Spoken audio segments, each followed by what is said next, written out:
আমি আমার গোপালগঞ্জে একজন হোমিওপ্যাথ ডাক্তারের দোকানে ঔষধ আনতে গেছি।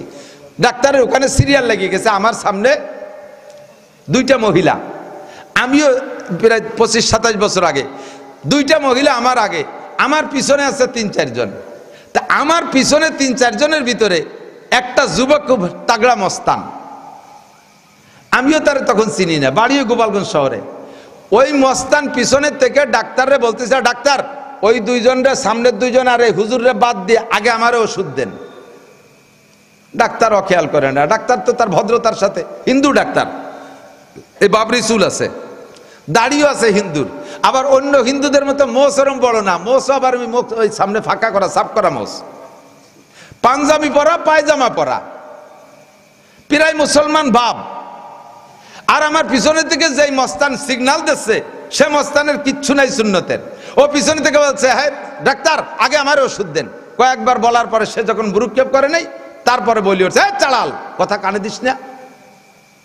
এরপরে চোখ উঠেছে, তো বলতেছে, আসো তোমার ওষুধ দিয়ে, এদিকে আসো। সামনে নিয়ে ওষুধ দিচ্ছে, কয় যে তুমি আমার চালাল কইলে সুন্দরভাবে গড়িয়ে আমি একটা আদর্শ মানুষের পরিচয় দিয়া দুনিয়ার থেকে আমি আখেরাতের দিকে, দুনিয়ার থেকে জান্নাতের সার্টিফিকেট নিয়ে আখেরাতের দিকে রওনা দিতে পারবো। কথা বলেন ঠিক ঠিক না?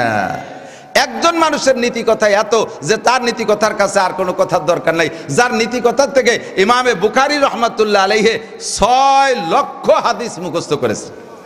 একটু কন্যা সুবহানাল্লাহ। এ ভাই আপনি 6টা পারেন, আপনি 600 পারেন, 6 কোটি পারেন, 6 লক্ষ হাদিস ইমাম বুখারী রহমাতুল্লাহ আলাইহি মুখস্থ করেছেন, সহিহ হাদিস। এবং তার বর্ণনার সিস্টেমই আলাদা, মুখস্থ করার সিস্টেম আলাদা। যে যার কাছ থেকে হাদিসটা উনি শুনেছেন, একজনের কাছ থেকে হাদিস শুনছে, ওই হাদিস শোনা পর্যন্ত ধরে নেন উনি আমার কাছ থেকে মানে একজনের কাছ থেকে শুনছে, সে আরেকজনের কাছ থেকে শুনছে, সে আরেকজনের কাছ থেকে শুনছে, চতুর্থ জন সাহাবী রসুলের কাছ থেকে শুনেছে। এই 4 জনের গোটা জীবনী উনি জানতেন, 4 জনের গোটা জীবনী জানতেন। এইরকম লক্ষ লক্ষ মানুষের জীবন ইতিহাস জানতেন। যার ইতিহাসের ভিতরে সামান্য ত্রুটি পাইছে তার কাছ থেকে হাদিস নেন নাই। ইমাম বুখারীর বাড়ি রাশিয়ার বুখারা ওনার বাড়ি। খবর পাইছে ইরাকে এক ভদ্রলোকের কাছে একটা সহিহ হাদিস আছে, উনি পায়ে হেঁটে ইরাক চলে গেছে। যাইয়ে বহুত চেষ্টা, আমি ঘোড়াটা ধরে বাঁধতে তারপরে আপনারা বলবো। এই বলতে বলতে ঘোড়া ধরার সিস্টেম করছে কি, একটা ব্যাগের ভিতরে খাবার নিয়ে ঘোড়ারে লোভ দিছে, যেভাবে লোভ দিলে ঘোড়া আসে কাছে, ওই একটা ব্যাগ ভরে খাবার নিয়ে খোল নিয়ে ঘোড়ারে লোভ দিছে, ঘোড়া কাছে চলে আসে, অমনি ঘোড়ার গলায় রশি বেঁধে গাছের খুঁটির সাথে বেঁধে দিছে, ব্যাগটা ধরে সরাই ঘরের মধ্যে নিয়ে গেছে, ঘোড়ারে খাতি দেয় নেই। ইমাম বুখারী ওই দেখে আসসালামু আলাইকুম, আসি। কয় হাদিস নেবেন না? কয় না, তোর মতো ধোঁকাবাজের কাছ থেকে হাদিস নেব না। এই ঘোড়ারে তুই এখন না একটু পর ওই খাবারই খাইতে দিবি, তারে তুই ঘোড়ারে এই খাবারের ধোঁকা দিয়া, ঘোড়ার মতো একটা চতুষ্পদ জন্তুরে তুই খাবারের ধোঁকা দিতে পারিস, তাহলে তুই নবী পাকের হাদিসের সাথে ধোঁকাবাজি করবি, এর ভিতরে সন্দেহ কি? অথচ ওই লোকটার কাছে একটা সহিহ হাদিস ছিল, উনি আনে নাই। এইরকম বাছাই করে করে করে করে করে 6 লক্ষ নীতি কথা হাদিস সহিহ জমা করেছেন। আরো বড় বড় মুহাদ্দিসিনরা আসছে। তো দোস্ত, আল্লাহ পাক রব্বুল আলামিন, ফাঁকে একটা কথা বলে নেই, সহিহ হাদিসের উপরে আপনাদের সন্দেহ আছে নাকি? কথা বলেন। আমাদের ভিতরে আসছে একদল আহলে কোরআন, ওরা হাদিস মানে না, আহলে কোরআন হাদিস মানে না। আর একদল আছে বেশি সহিহ হাদিসের ভক্ত, সহিহ হাদিস ছাড়া শুনবেই না, নিজে পড়তে পারে না সহিহ হাদিস। সহিহ হাদিস না হলে যে কথা বলবে এটা সহিহ হাদিসে আছে নাকি, যে কথা বলবো সহিহ হাদিসে আছে নাকি। আরে সহিহ হাদিসে আছে, সহিহ হাদিস তোর সহিহের মধ্যে মুড়াই দিলে তো দেখবি না, বুঝবি না। আসার সময় এই মৌলানা ইকরাম সাহেবের জেলখানা মাদ্রাসা, মহিলা মাদ্রাসায় মৌলানা ক্লাসের মেয়েরা ওরা পড়ে, দাওরা হাদিস পড়ে। বুখারী শরীফ নিয়ে বসছি, আমিও বুখারী শরীফ পড়াই প্রায় 25-27 বছর পর্যন্ত। এরপরও এই 26-27 বছর পড়ানোর পরে মেয়েদেরকে একটা ক্লাস করাতে গেছি, আমি অপ্রস্তুত যে বসছি, আগে আমার না দেখে বুখারী শরীফের সেই হাদিসটা আবার পড়ানো সম্ভব না। তার রিডিং, তার তর্জমা, তার অর্থ, তার ব্যাখ্যা ইত্যাদিতে ভরপুর। জীবনে কোনোদিন আরবি পড়তে পারে না, কোরআন শরীফ শুদ্ধ করে পড়তে পারে না, স্কুল কলেজে লেখাপড়া করছে, কার কাছ থেকে লেখা কুটি কুটি 2-4 খান চটি বই বগলে বুখারী শরীফ নিয়ে আইছি। মশলাটা কয়েকে আমার বগলে বুখারী শরীফ আছে, দেখা দি বুখারী শরীফ, বগল ভরা বুখারী শরীফ টাইম দিয়ে বের করে। একখান বুখারী শরীফের গায়ে 7 কেজি ওজন, তোর বগলে কয়খান? গায়ে 60 কেন। 5-6 পাতায় দিয়ে বুখারী শরীফ বানাইয়া বগল ভরিয়ে বেলাইছে বুখারী শরীফ দিয়ে। ও বুখারি বগলের তে টান দেয় না, বগলের লোমটা নিচে তা আল্লাহ জানে। এই জাতীয় বুখারি পড়নেওয়ালার কাছে বুখারি পড়া যাবে? আল্লাহ পাক রব্বুল আলামিন নবী পাকের আখলাক সম্পর্কে আলোচনা করতে গিয়ে সূরা কলমের ভিতরে সংক্ষিপ্ত 2-1 আয়াতের ভিতরে বলছেন, সূরা কলমে শুরু করছে আল্লাহ তাআলা নুন শব্দ দিয়ে, নুন অক্ষর দিয়ে, একটা অক্ষর নুন, একেবারে শুধু নুন, একটা অক্ষর নুন। নুনের তর্জমাকে আল্লাহই ভালো জানে, আল্লাহু আলামু বিমুরাদিহি বিযালিকা, এর তর্জমা আল্লাহ জানে। ওয়াল কলাম, আল্লাহ তাআলা কলমের কসম খেয়ে বলে। এ ভাই, আল্লাহ তাআলা যদি কোনো কসম না খায় কিছু আসে যায়? আমরা কসম খাই কি জন্য? কোনো কথা বিশ্বাস করানোর জন্য কসম খাই। তা আমাদের কথা বিশ্বাস না করলে আমাদের লাভ লস আছে। আল্লাহর কথা দুনিয়ার কেউ যদি খায়, তার কথা যাতে বান্দা শোনে, এই জন্য আল্লাহ তাআলা কসম খাইলেন। আর আল্লাহ, আমরা কসম খাবো কার নামে? আমরা কসম খাবো একমাত্র আল্লাহর নামে। কার নামে? আল্লাহর নামে ছাড়া কসম খাওয়া জায়েজ নাই, রসুলের নামে কসম খাওয়া জায়েজ নাই, কোরআন দিয়ে কসম খাওয়া জায়েজ নাই। কসম হবে একমাত্র আল্লাহর নামে। আল্লাহে বিল্লাহে তাল্লাহে, আল্লাহর কসম। আর আল্লাহ কসম খাবে কার নামে? আল্লাহর চাইতে বড় কেউ নাই। এই জন্য আল্লাহ তার সৃষ্টির ভিতরে বড় বড় যেটাকে ইম্পর্টেন্ট মনে করে ওইটার দিকে তাকে আল্লাহ কসম খায়। আল্লাহর সৃষ্টি জগতের ভিতরে শ্রেষ্ঠ 5টা সৃষ্টি আছে, যেই সৃষ্টি 5টাকে আল্লাহ তাআলা নিজ হাতে সৃষ্টি করেছেন। আল্লাহ তাআলা নিজ হাতে সৃষ্টি করেছেন, তার ভিতরে একটা কলম। আর যত সৃষ্টি আছে সবগুলোকে আল্লাহ তাআলা সৃষ্টি করেছে কোন শব্দ দিয়া? ওয়াইদা আরাদা শাইআন আইয়াকুল লাহু কুন ফায়াকুন। কোনো কিছু বানাইতে হলে আল্লাহ তাআলা কুন বলেন। আল্লাহ বলছেন কুন সামান, আসমান হও, আসমান হয়ে গেছে। কুন আরদিন, জমিন হও, জমিন হয়ে গেছে। কুন শামসান, সূর্য হও, বলার সাথে সাথে সূর্য হয়ে গেছে। কুন কমারান, চাঁদ হও, হয়ে গেছে চাঁদ। কুন মালাইকা, ফেরেশতা হও, হয়ে গেছে সব ফেরেশতা। এমন করে সব সৃষ্টিকে আল্লাহ তাআলা কোন শব্দ দিয়ে বানাইছে? 5টা জিনিস আল্লাহ তাআলা তার নিজ হাত দিয়ে বানাইছে।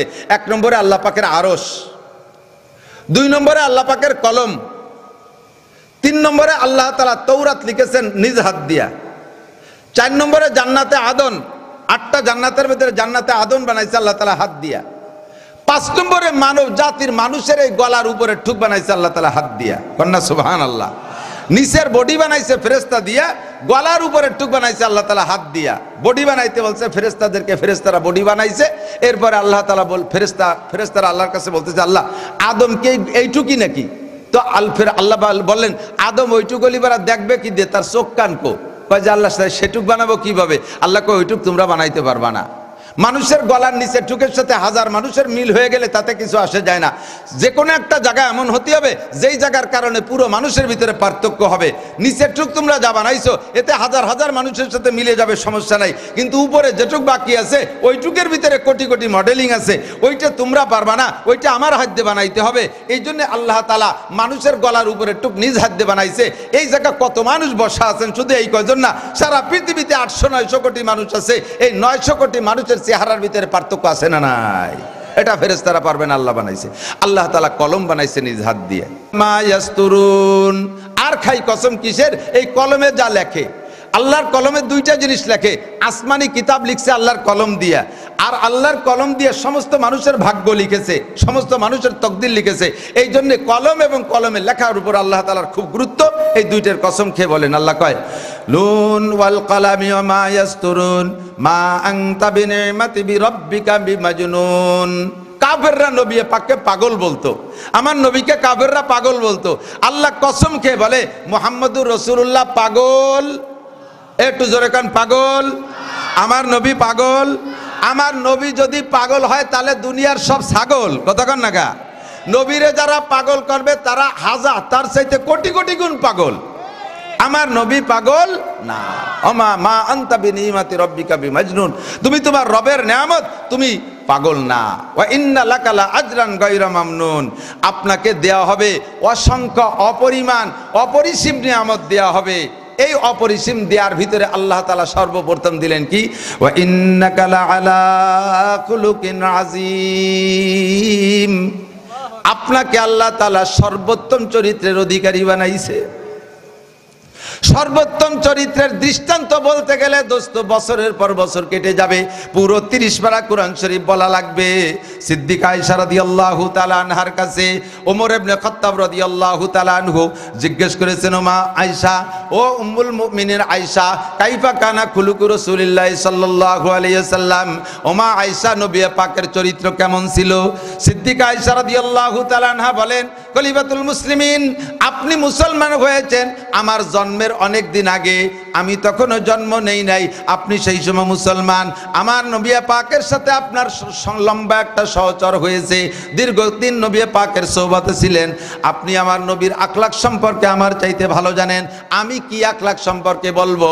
হযরত ওমর বলেন, আয়েশা রে, প্রত্যেকটা পুরুষের চরিত্র দ্বিমুখী থাকে, ঘরের মধ্যে একরকম থাকে, বাইরে আর এক রকম থাকে। বহুত পুরুষ আছে বাড়ি গেলি বিটি গিয়াতে থাপ্পড় খায়, বাইরে গেলি সিংহ, কেউ তার সাথে কথা কথি সাহস পায় না।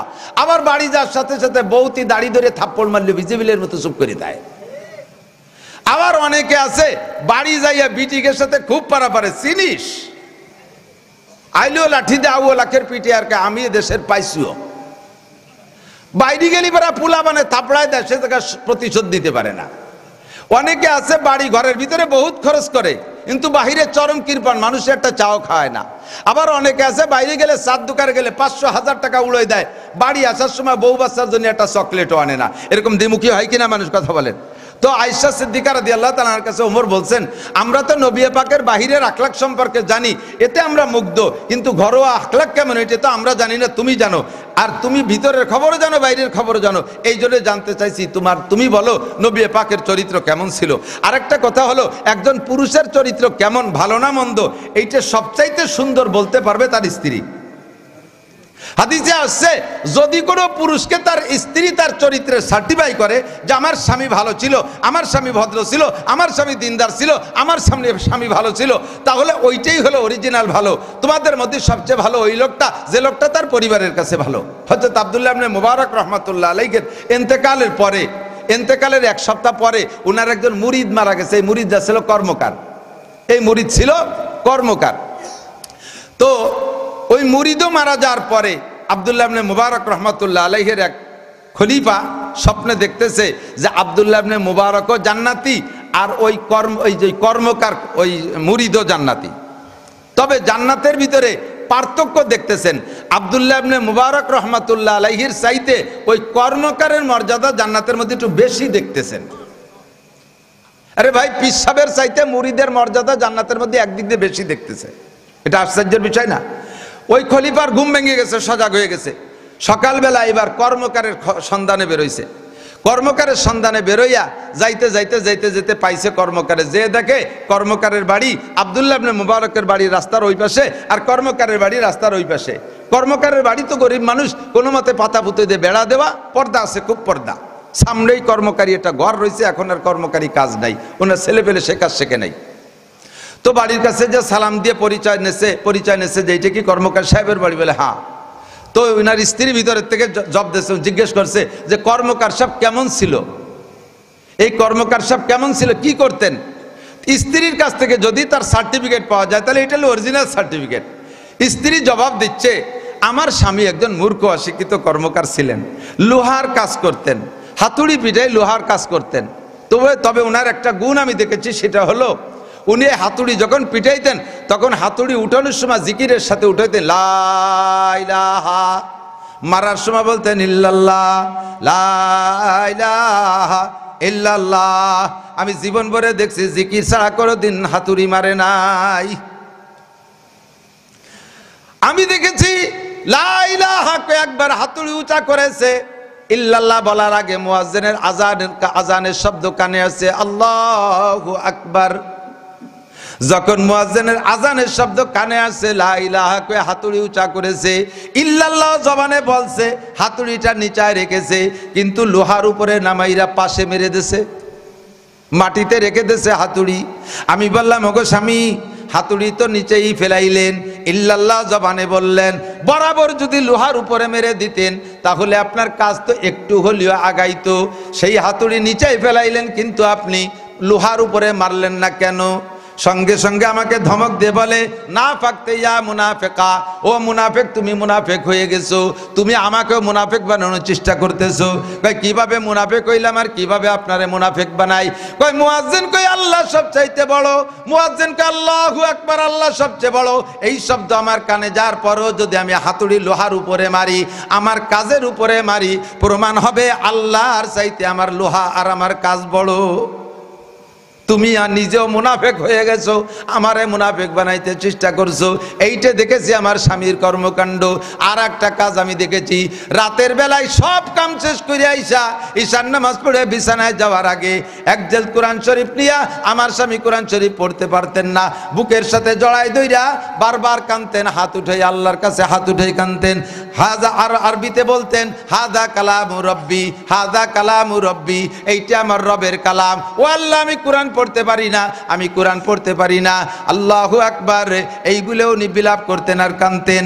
4 নম্বর আরেকটা কাজ দেখেছি, উনি মাঝে মাঝে বলতেন, আল্লাহ, আব্দুল্লাহ ইবনে মুবারক কত বড় বুজুর্গ মানুষ, দিন রাত ভরে কিতাবাদি পড়ায়, কোরআন হাদিস নিয়ে পড়ে থাকে, রাতের বেলা তাহাজ্জুদ করে, জিকির করে, ফিকির করে, কত ধর্মের কাজ করে। কিয়ামতের ময়দানে আব্দুল্লাহ ইবনে মুবারকের মর্যাদা কত বেশি হয়ে যাবে। আমার মতো কর্মকার কোন জঙ্গলে পড়ে থাকবো, আমার চাইতে উনি বড় দামি হয়ে যাবে। এই বলে নিজেকে নিজে ছোট জানতেন, আব্দুল্লাহ ইবনে মুবারককে বড় জানতেন। এই 4টে কাজ আমি দেখেছি। ভদ্রলোক চলে গেলেন খবর শুই না, পরের রাত্রে আবার স্বপ্নে দেখে কর্মকারকেও দেখে জান্নাতে, আব্দুল্লাহ ইবনে মুবারকও দেখেন জান্নাতে। ওই স্বপ্নের ভিতরে আব্দুল্লাহ ইবনে মুবারক রাহমাতুল্লাহ আলাইহিকে জিজ্ঞেস করছে, ওগো আল্লাহর ওলি, আপনিও জান্নাতি, কর্মকারও জান্নাতি, সে তো আপনার মুরিদ, আপনি তো আপনার পীর। আমার মনে হয় যেন জান্নাতের ভিতরে আপনার চাইতে কর্মকারের মর্যাদা কোনো একদিক দিয়ে একটু বেশি বেশি মনে হচ্ছে। এর কারণ কি?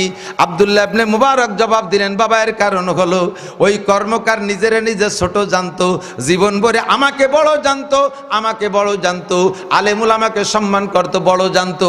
এর কারণে আল্লাহ পাক রব্বুল আলামিন জান্নাতের মধ্যে তার পদমর্যাদা বাড়াই দিছে। হে আমার প্রাণ প্রিয় যুবকরা, ভালো করে মনে রাখবি, বিশেষ করে সামনে আসতেছে নির্বাচন। আমলীগ করো, যুবলীগ করো, ছাত্রলীগ করো, যুবদল করো, ছাত্রদল করো, রাজনৈতিক যে কোনো দল তোমার ভালো লাগে তুমি করতে পারো। কারণে বড় বড় নেতাদের পালায় পইড়া তুমি কখনো ওলামায়ে কেরামের সাথে বেয়াদবি করবা না, শক্ত কথা বলবা না। তোমার রাজনীতি তুমি করবা, তোমার নেতা তোমারে কিয়ামতে বাঁচাইতে পারবে না। কথা বলেন ঠিক ঠিক না? যদি বেয়াদবি করো আল্লাহর গজবে পইড়া যাইবা। মাদ্রাসার ছোট ছোট পোলা পান দেখতে তারে ছোট মনে হচ্ছে, ওর সাথে কিন্তু শেষ রাত্রি মালিকের সাথে একটা লাইন আছে, তুমি রাতের অন্ধকারে শেষ রাত্রে ঘুমাইয়া থাকো, বেলা 8টা-9টার আগে ঘুম থেকে ওঠো না। প্রত্যেকটা মাদ্রাসার ছাত্ররা রাত 3টের পরে আর বিছানায় থাকে না, 3টে-3:30 হলে উঠে যায়, ওযু কালাম কইরে 2 রাকাত পড়ে যদি তোমার নামে মালিকের কাছে টেলিফোন করে, তুমি বেশি দিন লাস্টিং করতে পারবা না, বেশি দিন টিকতে পারবা না। তোমার নেতা তোমার ডাক্তার কবিরাজ দেখায় বাঁচাইতে পারবে না। নেতার নিজের পাছানি অমাবস্যা শুরু হয়ে যাইবে, তোমারে বাঁচাবে কিভাবে? কাজেই নেতার ধোঁকায় পইড়া, নেতার প্রভাবে পইড়া, দলের প্রভাবে পড়ে উলামায়ে কেরামের সাথে বেয়াদবি করবা না। আলেম উলামা তালবে আলিমকে সম্মান করবা। ওই আলেম নিজের জান্নাতে যে মর্যাদায় থাকবে, তাকে ভালোবাসা শ্রদ্ধা করার কারণে তুমি তার চাইতে বেশি সম্মান জান্নাতে পাইবা।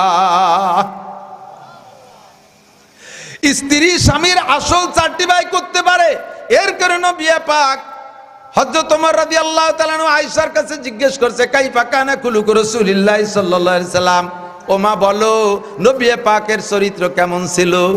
হযরত আয়েশা বলেন, ইয়া আমিরাল মুমিনিন আলা তাকরাউল কোরআন, খলিফাতুল মুসলিমিন, আপনি এত বড় রাজা।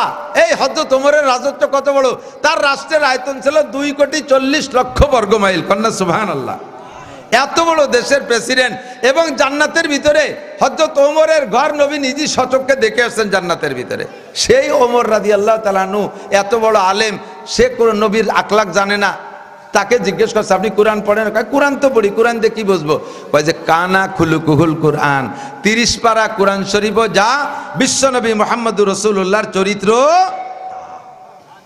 কন্যা সুবহানাল্লাহ।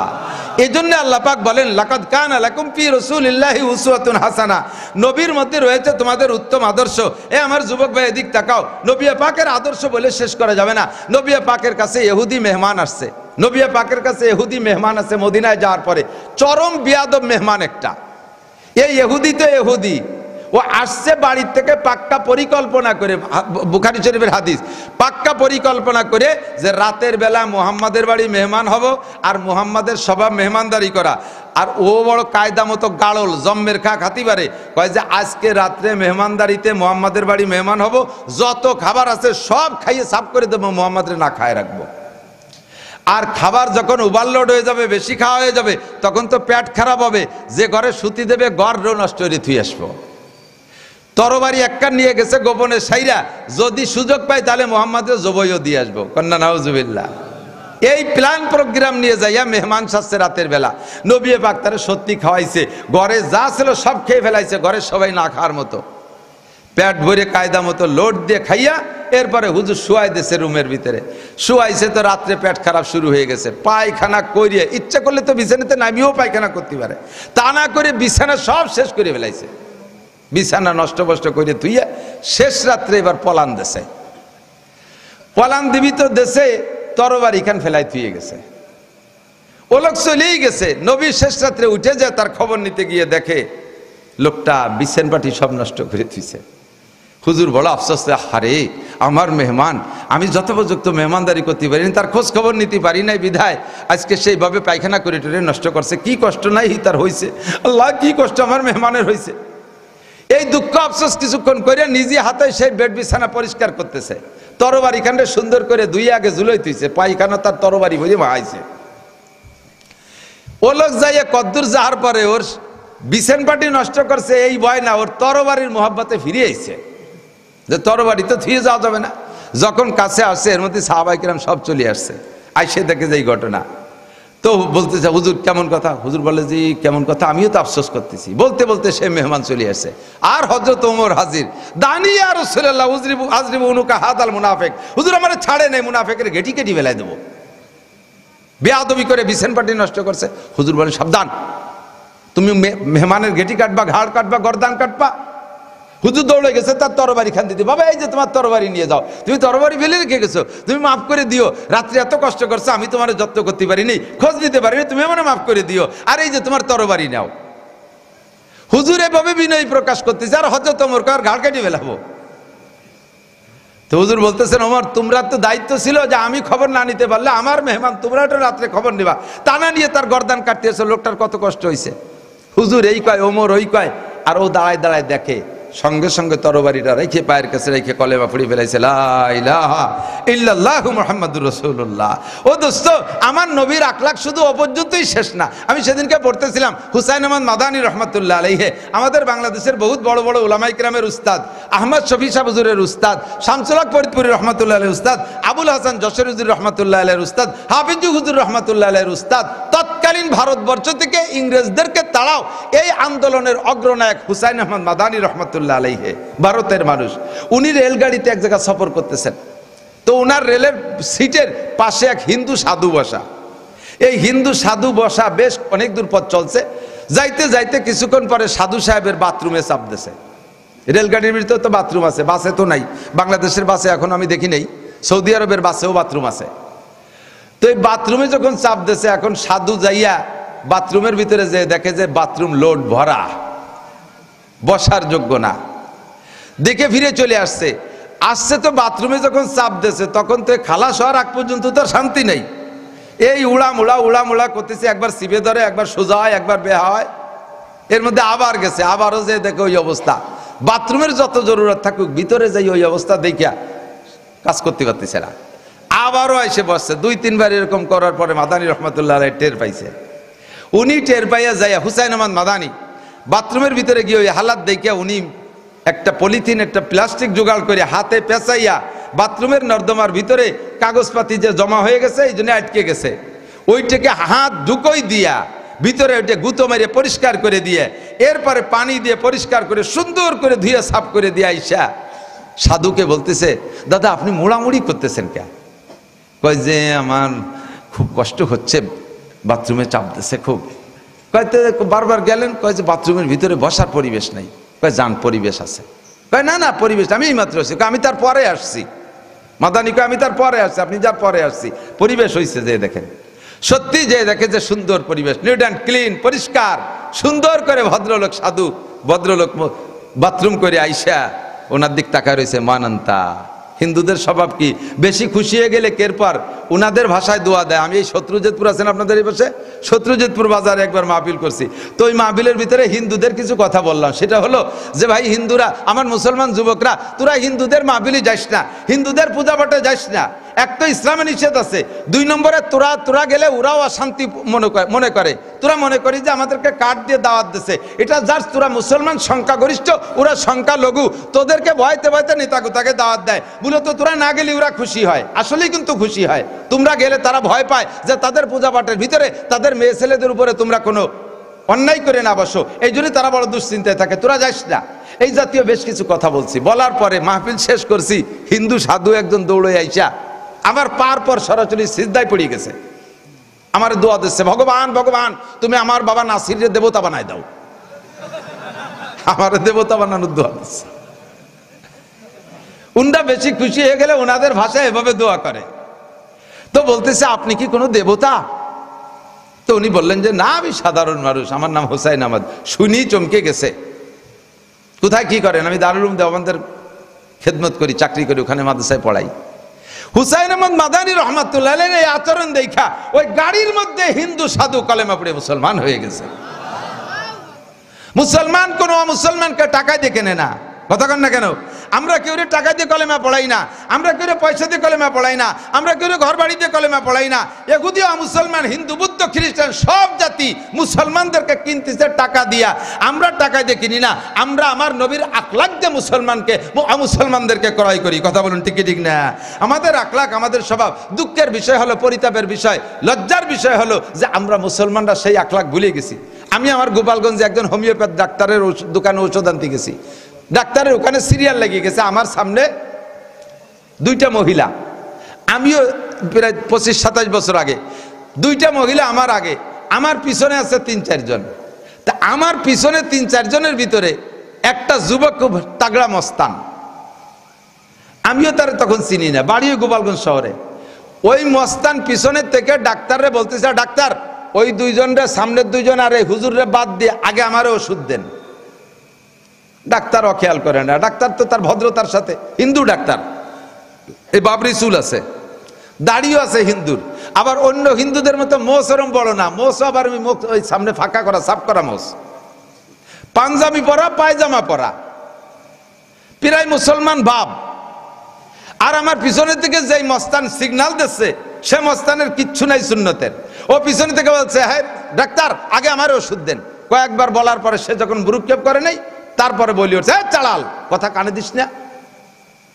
এরপরে চোখ উঠেছে, তো বলতেছে আসো তোমার ওষুধ দিয়ে, এদিকে এসো। সামনে নিয়ে ওষুধ দিচ্ছে। কয় যে তুমি আমারে চালাল কইলা, তুমি মুসলমান? বলে হ্যাঁ আমি মুসলমান। কয় যে চালাল আমি না চালাল তুই? তোর নবীর বাবরি চুল ছিল, দেখ আমার বাবরি চুল আছে। তোর নবীর মোচ ছোট ছিল, দেখ আমার মোচ ছোট আছে। তোর নবীর লম্বা দাড়ি ছিল, আমার লম্বা দাড়ি আছে। তোর নবী পাঞ্জাবি পরতে, আমার গায়ে পাঞ্জাবি আছে। তোর নবী পাজামা পছন্দ করতে, আমার গায়ে, আমার পরনে পাজামা আছে। তোর আউয়াল আখের কোথায় কি আছে? তোর মাথায় বান্দরি চুল, তোর মুখে দাড়ি নাই, তোর মুখ আর আড়ির অন্ডকোষ দেখলে একরকম দেখা যায়। তোর গায়ে কোনো জায়গায় সুন্নত নাই, তুই নামাজ পড়িস না, তোর চেহারার ভিতরে বোঝা যায় তুই তুই মুসলমান না, তুই মুসলমানের সন্তান না। আমারে তুই চালাল কইস, চালাল আমি না তুই। সাথে আরো 10-12 জন জমা হয়ে গেছে, সবাই মিলে এবার ডাক্তারের দলে কায়দা মতো মুসলমানি দিয়ে ছেড়ে দিছি সেই দিন। ও মুসলমান, তোকো যাওয়া সুন্নতে আহমদ কো যা बा मोहम्मद का बुआद निस्बत तुरा कल्ब में सूज नहीं रूह में एहसास नहीं कुछ भी पैगाम मोहम्मद का तुझे पास नहीं। बहुत मुसलमान আছে মাহফিল বন্ধ করার জন্য পাইতারা দেয়, বহুত মুসলমান আছে মসজিদের বিপক্ষে কথা বলে, বহুত মুসলমান আছে মাদ্রাসার বিপক্ষে কথা বলে, বহুত মুসলমান মাদ্রাসা করতে দেয় না। আমার জানা আছে বহুত হিন্দু ভাইরা লক্ষ লক্ষ টাকা মাদ্রাসায় দেয়, দুনিয়ার কোনো উদ্দেশ্য নয়, দুনিয়ার কোনো উদ্দেশ্য নয়। আপনাদের আশেপাশের কোনো এক জেলার একজন এসপি সাহেব সাহেবের কথা আমি বলি, ওনার অধীনের একজন দারোগা সাহেব আমাকে ফোনে জানাইতেছে, হুজুর বহুত মুসলমান এসপির অধীনে চাকরি করেছি, বর্তমান আমার যে এসপি সাহেব তার প্রশংসা আমি করে সারতে পারবো না। আমরা এসপি সাহেবের অফিসে মিটিং করতেছিলাম, ইতিমধ্যে আজান দিছে, ইতিমধ্যে মুয়াজ্জিন আজান দিছে। আজানের আল্লাহু আকবার ধ্বনি কানে আসার সঙ্গে সঙ্গে এসপি মহোদয় আমাদের মিটিং স্থগিত করে দিয়ে আমাদেরকে বললেন, আজান হয়েছে, নামাজ পড়ে আসেন।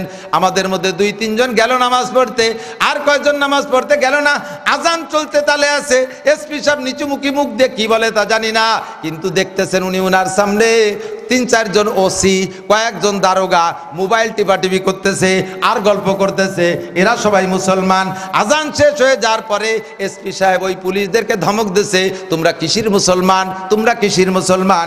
মুয়াজ্জিন কয় আল্লাহু আকবার। আমি বইতে পড়েছি, মুয়াজ্জিন যখন আল্লাহু আকবার বলবে, শ্রোতারা আল্লাহু আকবার বলবে, মুয়াজ্জিন আশহাদু আল্লা ইলাহা ইল্লাল্লাহ বলবে, শ্রোতারা আশহাদু আল্লা ইলাহা ইল্লাল্লাহ বলবে, মুয়াজ্জিন আশহাদু আন্না মুহাম্মাদুর রাসূলুল্লাহ বলবে, শ্রোতারাও তাই বলবে।